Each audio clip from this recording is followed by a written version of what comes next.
Hey guys, what's going on? Welcome to another video. Hope you guys are doing well today, and we're back with another week of DK. And this was a brilliant key. So yeah, let's just get straight into it. I'm playing Bloods. This was me still quite early gearing days of the DK. I believe in this I'm around like the 390, 395 eye level mark, but don't quote me on it. I'm not entirely sure. Running Havoc Demon Hunter, Shadow Priest, Boom Kin, Blood DK, and a Resto Druid. Bolstering, Volcanic, Thundering, Tyrannical. So we're going for a fairly big pull at the start.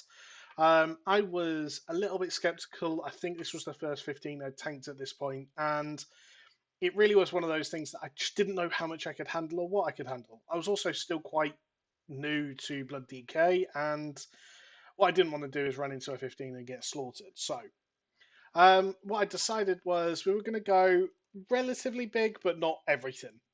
Nice and clean though, actually, did a lot of healing. And one of the things that I've noticed watching this back is actually I don't use rune tap, I don't use my defensives well enough at all. So I'm of the mindset, especially as someone who plays a lot of DPS, that tank cooldowns are there to be used, right? If you're not using them, then you may as well not have them. And what I mean by that is like getting as much use out of them as possible. If you can, one, reduce the amount of healing that the healer has to do, less relevant for a blood DK, but just generally, or make the pull safer, or do more damage, or allow the healer to do more damage, it can really turn into this kind of gradients where you suddenly get more and more time to your key. One of the things that I said, I haven't really been doing that, so watching back, it's quite interesting. Um, I'll be honest, this is probably one of my favorite keys that I've ever done. And the reason is because I think I played pretty well throughout the whole run. Um, and yeah, I'm not going to spoil it. So we're here on the tree boss. Now, this tree boss has been figured out because it was one of those things that was actually initially a huge, huge problem. And the reason for that was because people just didn't know what they were doing with it at the time. Now there's a strategy where everyone stacks up on one person, typically the tank. Doesn't seem to happen very well here, but it's exactly what we should be doing. This is a problem when you play with bugs. Sometimes they just don't know the tactics. But you stack up, you get these germinates which spawn roughly all stacked up. In an ideal world, you get 5 very neat stacked piles and you just nuke them all down. Doesn't quite happen here, they're a little bit more spread out. I'm actually using them here to get myself a massive shield with Umbilicus Eternus. We gather the tree in. Now, what you want to do is full switch to this mini tree, nuke them down. The ads you've got some time with, you can just passively cleave the first set. What you want to do is try to, especially as a tank, try to position yourself so you're in the circle and the boss isn't. The boss does heal around 3% if you're in there. Now we're going to get burst forth. We didn't do the ads very well, so lots of ads up, and I've popped AMS as well as just grabbed as much threat as I can. Now the nice part about this is actually AMS negates most of those poison stacks, and it makes Blood DK an exceptionally good tank for this boss and just this dungeon in general, actually. Now, as you can see, everyone's grouped out, and you'll see just how much more messy these ads can be. Now, everything's spread out all over the place. You're not able to cleave all of them, just well, you're able to cleave most, but not all. And it can turn to be quite messy. Now, what you want to do is obviously you want to be able to nuke this tree long before the first germinate. And the reason for that is you want everyone to be stacked back up again for the second set of ads. We weren't particularly good at doing that here, but yeah, I mean, it's not particularly hard to heal. I mean, the on a tyrannical week, the rest of Druid's only pulling like 25k HPS. So the hot isn't unhealable. It is if you get multiple stacks of it, though, I will say, which obviously if you don't clear the first time, you're going to get multiple stacks, even if it's just for a short period of time. Got all the ads up here. After AMS, I've got 10 stacks already, and then I popped AMS to try and reset them, which is probably what you want to do, not pre-pop it, but use it after a couple of seconds. But it does go down. Insane damage from our Demon Hunter. Play with him for a while. He knows how to press the buttons. But overall, our DPS wasn't horrible there. This mob is one of the most frustrating mobs just in Mythic Plus, certainly currently. And that's just because it's just such a a training dummy, effectively. It doesn't do loads. It has two things that kind of interrupt DPS, which makes it slower to kill. Yeah, it's just a little bit frustrating. What I tend to do here is have, like in an ideal world, you'd have everyone kind of stood one corner. This allows you to bait the tornado going around, and then you'd move round to the next side. You can see we've kind of baited two that are quite annoying here, so I'm going to have to drag him out the way. Nice little position here, gives us the ability to dash behind this pillar for line of sight. And happy days, he's going to go down shortly after this. So yeah, let's talk about a little bit kind of what the character's goals are at the moment. I mentioned it in the other video, but being able to push in and go get Keystone Master, Keystone Hero on this character, I believe this genuinely is going to become maybe, oh, I'd say a main, but at least a very heavily played alt. To give you some context, my M plus vault is already full massively. I think I've done somewhere in the region of 50 odd keys this week on my DK. And bearing in mind, this is its sixth day being 70. That's pretty insane. So first set of ads, these first set of ads on bolstering aren't too much of an issue. You are likely going to bolster them just at the very back end. But if you AoE them down all relatively evenly, as you can see, they go down nicely there. Now, the second set of ads is actually the biggest issue, not the third, ironically. The second set of ads has the most amount of little ads while also having one big ad. Now, unless you full single target this big ad, which is what you should be doing in reality, um, you're going to kill the little ads just by cleave and things like that a lot sooner, and you're going to like 5 stack bolster this big ad, which is it's not bad. You can do it. It's just frustrating a little bit. So 4 stacks of bolster currently, 5 stacks of bolster. He doesn't do particularly much damage. He does the gust, which is obviously avoidable. And he doesn't do any more kind of damage than the bosses do on Tyrannical. So maybe have to rotate a couple of cooldowns, but yeah, we get through that. And then the third set of ads, sorry, 2 big ads, 4 little ads. Now, of course, you still don't want to bolster both of them with 4 stacks. That can be quite nasty as well. Full single target, but they're not ever going to be 5 stack bolstered, so it's not too much of a problem. Get through this, and we get into the boss. Now, the boss has a couple of mechanics. I'm going to explain them now. So, boss phase 1, right? That's the boss as it's just landed. Very visual and handsy, so I'm going to use my hands a lot. I do apologize for that. But so, boss phase 1, he lands and he does a tank buster, which really hurts. You've got to put some respect on that. We'll talk more about that as I am playing through it. He does a gust, which is similar to the birds in terms of that, just bigger, wider. And yeah, I think that's about it. Honestly, I don't think there's many other mechanics in the first phase. And sorry, the main mechanic, he does the screech. Now the screech does AoE magic damage.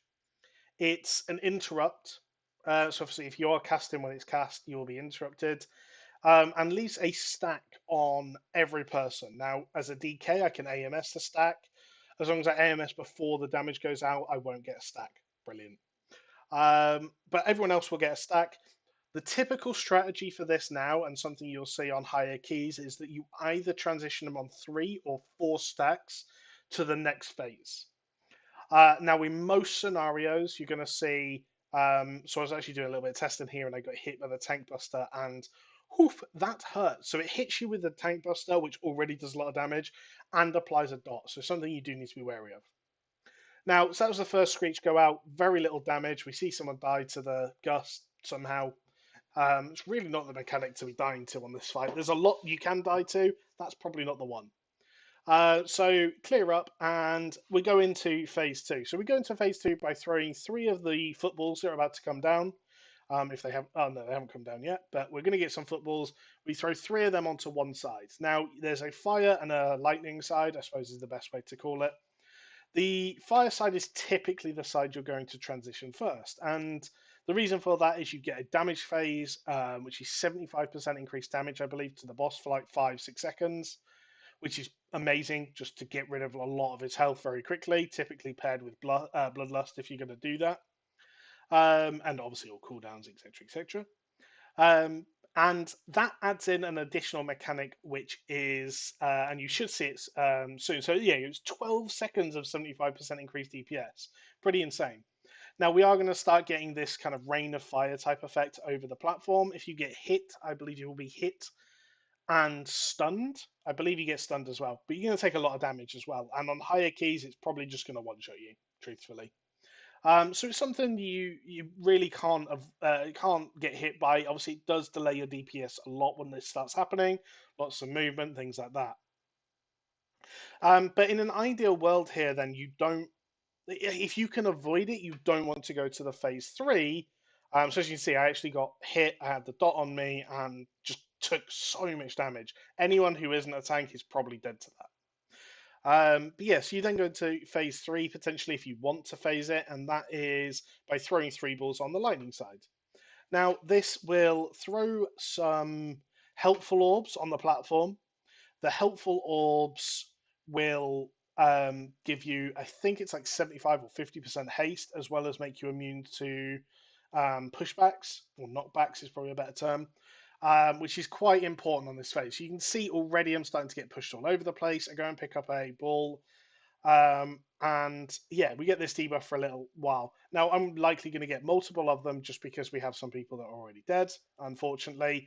You also get these tornadoes, which are added. As you can see, I get absolutely chonked there, and I do go down.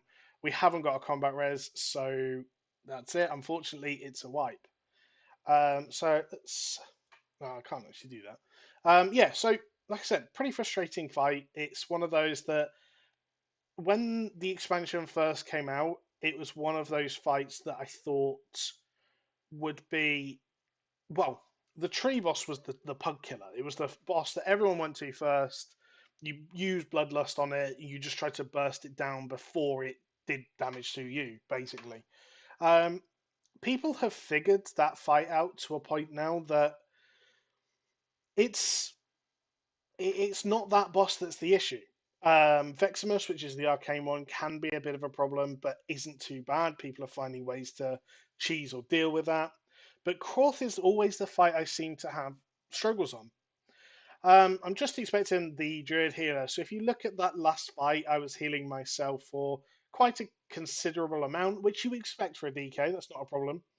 But it is a healer fight. It really is a fight where you expect healers to be absolutely pumping each of the screeches. I believe we phased him on the first screech early because we weren't confident he'd get to the fourth one.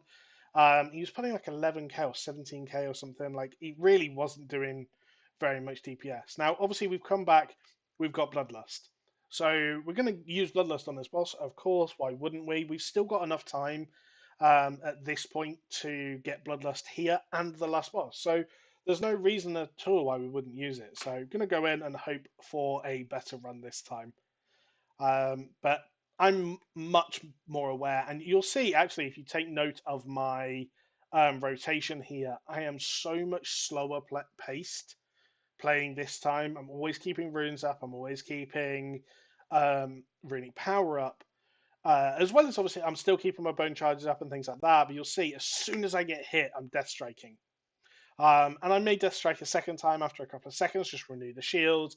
But I am, as soon as I get hit with that death strike, with that tank buster, I'm death striking. I'm also trying to avoid as many screeches as possible, or certainly be able to look after myself. I want the druid not to have to focus on me at all here. Gus coming in on me, which is pretty nice. I can just walk out of it, not a problem at all. Now, there's no real reason to tank him the way I'm tanking him, which is kind of facing away from the group. It's just tank habits, isn't it? I mean, on every like boss, you kind of tank him so that DPS can DPS him from behind and all that sort of stuff. It also just feels uncomfortable having people in front of the boss to me. But you can see I'm dealing with the tank mechanic much better here. We are absolutely pumping. Still got Bloodlust up. For some reason, someone started throwing balls onto the other side, which I don't know. So we decided not to risk it and just sort of throw them in, get it done. And I believe we're going to pop Bloodlust and just nuke the boss. So there comes Bloodlust. Got 10 seconds of 75% increased damage, so absolutely time to just melt the boss. And we're already ahead, really, of where we were in the last run at this point. Obviously, we have got Bloodlust, so we'd expect that. But we've still got some time left on Bloodlust. We should be able to get it a lot lower than this. And yeah, I mean, like I said, the first phase is very easy. There's two mechanics, three mechanics. The second phase, it can get a little bit hairy, especially when you get like overlaps of thundering, of the meteors, things like that. But it can be one of those things that's frustrating. And then finally, the last phase is just a mess.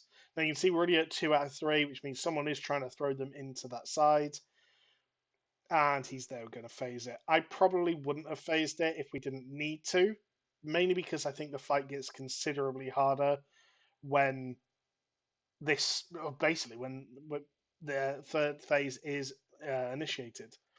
So we've got one person down already. I've gone to grab myself a thing. Of course, as I do that, he decides to do the tank buster, and I get caught out a little bit. But changing my camera angle a little bit here just to try and maintain a semblance of control of what's going on. Second person has gone down. I believe that was the healer. So got to look after myself now. And that was quite a nasty spot. If you looked at that spot there, I had a tornado, 3 meteors. It was just all very packed together and quite messy. Now the Demon Hunter goes down, and I'm a little bit panicking at this point that we're going to wipe again. Wiping again is pretty much certainly going to be a key fail. And the priest goes down, so I am the last person left. I get hit by a meteor. I am really panicking.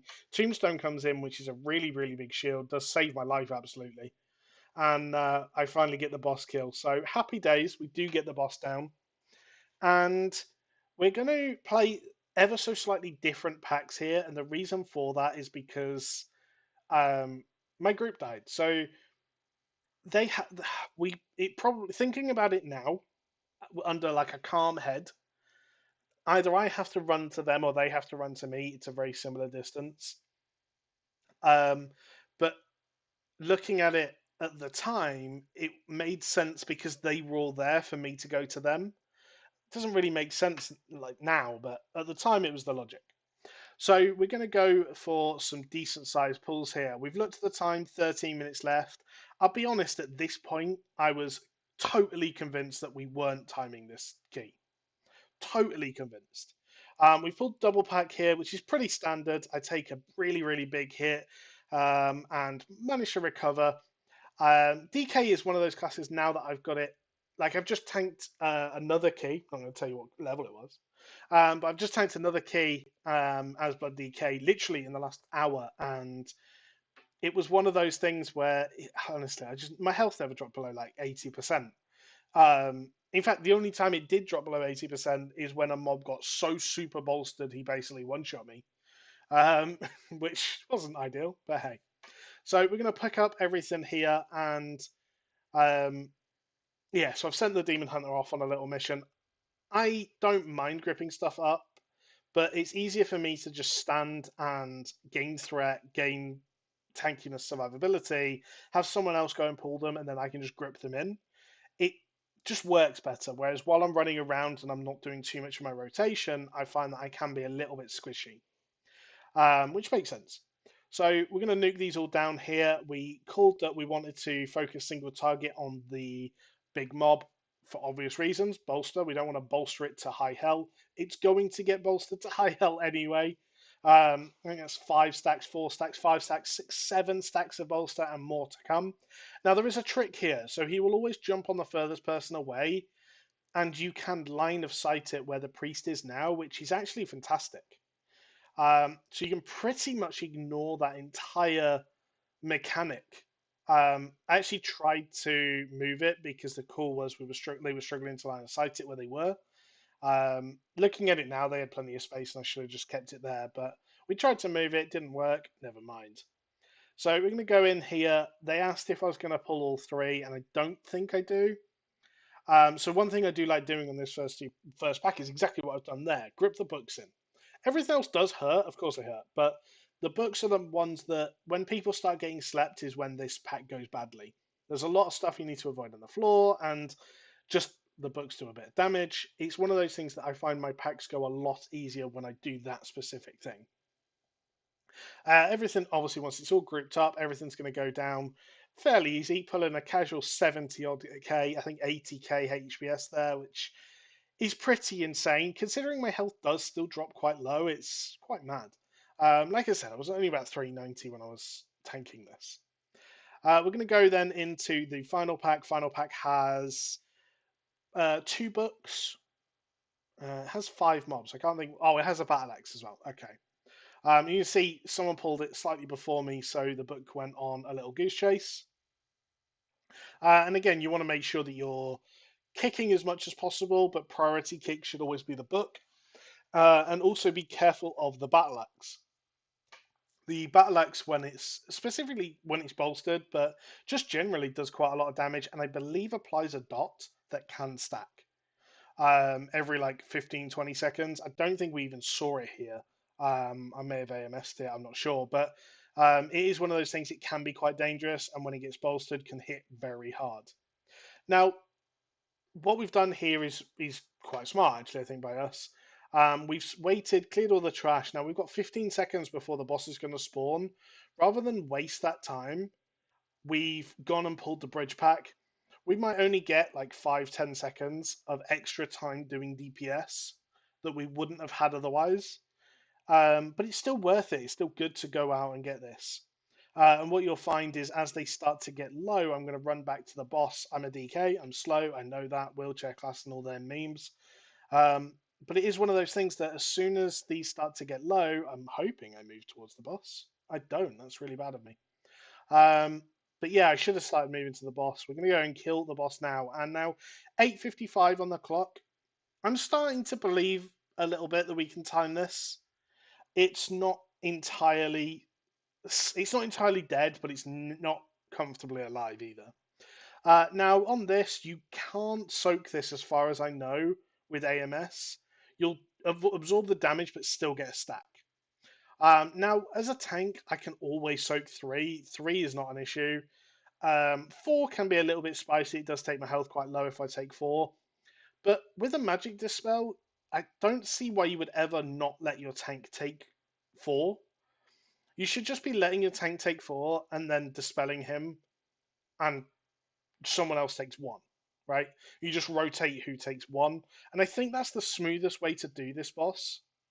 Um, or maybe like three, and then two people take one each, and then the other two people take one each next time.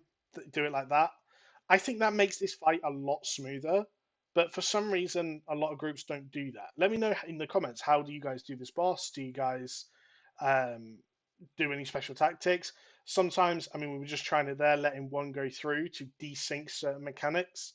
Um, I don't think it helped at all, to be honest. I'm still at 3 stacks, so I'm going to take my fourth one with AMS. Obviously, you don't take any damage with AMS, even with 4 stacks. It's just that crazy a cooldown. One person dead, and we know we're going to start struggling here. But I mean, 30%, we should be fine. Now, 7 minutes on the clock. Again, we do have, I would say, time pressure. You always have time pressure in Mythic Plus, but I think if you're going to run a key, you can't have that pressure on you from the start unless you're doing high keys. And this is by no means a high key. We've timed plenty of 15s over different characters and all this sort of stuff. It's one of those things that we really should be confident that as long as we run it relatively smooth, we're going to time this. It's only now that obviously things have gone pretty bad that we need to be careful. So, like 10% of the boss's health left. We use our final combat res. We may get one more combat res in the dungeon. Healer goes down here, and this is not a fight where the healer can afford to go down because there is just so much group damage. Like, I'll be able to survive pretty much forever on this fight.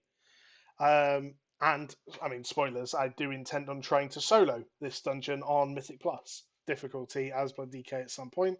I already have a tactic for the tree, I have a tactic for Korth, and I have a tactic for Veximus. I haven't really tried the last boss, but I think it's not going to be an issue. You can see me here on the fly adding up packs with MDT, which is hilarious, trying to get the percentage, because we basically skipped that whole platform after the second boss, where you'd naturally do that platform. But because we died, didn't go that way, we decided to try this trash. Now, these can do, I mean, you can already see they hit pretty damn hard. It's quite common that you'll pull both of these packs together. That's 4 of the melee mobs, 1 caster. Now, the caster can be easily interrupted, and you should just to reduce the damage. The whirlwinds, you want to be using stuns, disorientates, grips, anything that's going to stop them casting. An interrupt doesn't work, unfortunately, but just reduce the damage of the whirlwinds. They hit very hard, and if you stand in them too long, they will just chunk your group. So, in order to allow melee to do some semblance of damage, you need to kick them pretty damn quick. Now, I think we're going to go for a big pull here. I think the plan was to do this with the patrol. And the reason for that is because we needed to pull the patrol, and I had another pack I wanted to pull as well with the door pack. So I just wanted to get as many packs together as possible to group them all up nicely. Now we group these all up. We're using stuns and things like that to get the kicks, and these pulls made me really happy with just how the dungeon went for me personally. There is definitely stuff I could have improved on in this dungeon. Don't get me wrong, but just I felt like I played well in this, trying to recover the key. 4 minutes left. We know we've got the time, real like kind of time pressure. We've got 1 pack left to do because I'm going to grip these all in. So this is literally our last trash pull. Gripping the 2 casters, the melee mob's going to walk in. We still have Bloodlust up. At this point, I'm like, yeah, we can kill a boss in like 3 minutes. That's not a problem on a 15. Not a problem. With Bloodlust as well, easy, easy. So I'm like, I've just got to use, I've literally used every button, like every single button at the moment, just to try and survive this. But it's one of those things that, like I said, even 5, 6 bolsters is going to hurt there. So we get through, kill the mobs, and we've got 3 minutes 27 on the clock. Question is at this point, do you think we will time it? I'm not going to tell you if we do or don't. There's lots of deaths, lots of things. We could have played this dungeon 100 times better. I'm going to pull it over to the wall here, and the reason for this is because you want to basically kind of drag it along the wall. I do a full loop of the room as people drop puddles, and hopefully, as long as you're always dropping puddles behind the boss, it's not a problem at all. So we're trying to do the duppus. And again, I like even me. I'm trying to kick out as much damage as possible. Use dancing rune weapon on cooldown, just to do what we can to the boss. Now, a couple of things we could have done better here. So we do lose the heal there in the breath, unfortunately. A couple of things we could have done better here is just we could have taken stacks to get extra damage. You get 10% extra damage based on um, whether you obviously getting hit by things. You lose that on the third one. So what you want to do is obviously try to maintain 2 for as much time as possible, but not get the third. If you're not comfortable with that, what you can do is grab 1 stack, and just have the extra 5% damage. Now we do lose the priest here, and with 2 minutes left, I'm pretty sure that's a GG key re. So it's one of those things that I'm just trying to survive at this point. I'm fairly confident that we're not going to time it.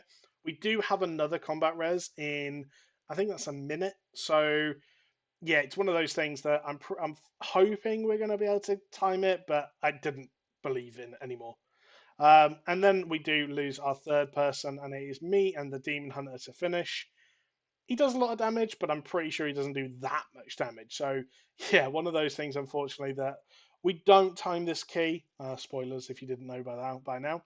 But it was fun, and I think, especially when there was a little bit of time pressure at the end, pulling the big packs and things like that is pretty nice. So, trying to keep myself alive here. I mean, we shouldn't have any issues with bubbles, that's for damn sure, because there's no one alive to die to them. So 10 seconds. I actually don't remember who we combat res. I think we combat res the healer. I hope we combat res the healer, but I'm actually not sure. Like 40% health on the boss. It's interesting. It's been a couple of days. No, I combat res the Shadow Priest. I guess I just wanted this key to be done, huh? But yeah, it's one of those things that I mean, yeah, it was tough, but there's sometimes keys just don't go your way, and this was one of those examples, unfortunately. So We're going to just keep nuking down the boss, and eventually we will get there. But yeah, so it was a fun dungeon, and like I said, I feel like I played good for being inexperienced. And at the end, I feel like I played exceptionally well, trying to get the packs together and do some big pulls, which once it makes me want to push myself now for the next time, like the next dungeon that I tank. I want to make sure that I'm pulling bigger pulls and grouping them all together and things like that, because I think it's more than capable. I think Blood is so strong that it can look after itself. It has an interrupt. It can run a stun. It has an AoE incapacitate, two grips. It just has so many different ways of dealing with packs. I think it is the perfect pug tank. Obviously, it's very good in organized keys as well, but I think it is exceptionally good in pug keys. So, yeah, like 10% health left. And what I was doing this dungeon for was a puzzle box. Now, if you've played Unholy or you know anything about Unholy, it is insane to have a puzzle box. It just makes the whole build at times for single target. So it's one of those things that we really wanted. Set my loot spec to Unholy, and yeah. So over the next couple of days, I am tempted to do some MDI related footage or videos, just talking through different things that the MDI players are doing, different classes that we maybe didn't expect to see and why they're strong. So if that's something you're interested in, let me know. But aside from that, boss about to go down, like talking hundreds of K instead of millions now. And yeah, the room's getting a little bit spicy with how many things we've stood in, but hey, we go over, loot the chest, and unfortunately, we do not get what we were looking for. We get a weapon, which is actually a downgrade. So, guys, thank you for watching, and catch you later. Goodbye.